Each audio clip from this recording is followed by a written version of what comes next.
नहमदुहु व नुसल्ली अला रसूलिही करीम अम्मा बाद फौज़ु बिल्लाहि मिनश शैतानिर रजीम बिस्मिल्लाहिर रहमानिर रहीम।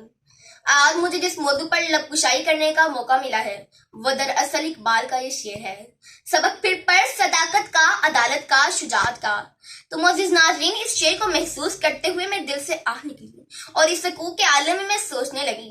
गूंगी हो गई या जुबां कुछ कहते कहते, हिचकिचा गया मैं खुद को मुसलमान कहते कहते।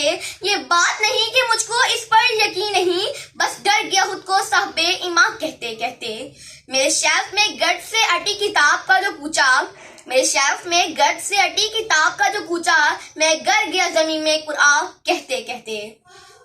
हमें सोचना होगा कि आज सदाकत, अदालत और खासकर शुजाअत हमें जिंदा है। तो मोअज़्ज़िज़ नाज़रीन, चले बात करते हैं अदलिया की कि क्या हमारी अदालतों में बैठे जजों की ज़मीर जिंदा है।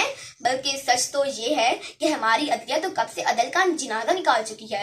मोअज़्ज़िज़ नाज़रीन, ये सदाकत, अदालत और शुजाअत तो उसी दिन तक तोड़ गई थी जिस दिन अक़वाम आलम ने पाकिस्तान के मुसलमानों को दहशतगर्द करार दिया था।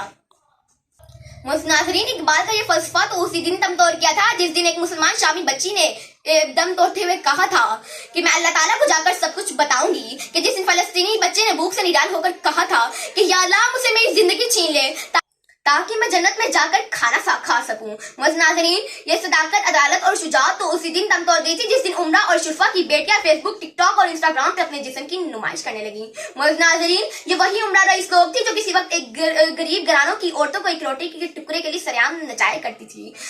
कि जब अपना काफिला अज़्मो यकीन से निकलेगा, कि जब अपना काफिला अज़्मो यकीन से निकलेगा, जहां से चाहेंगे रास्ता वहीं से निकलेगा। शुक्रिया।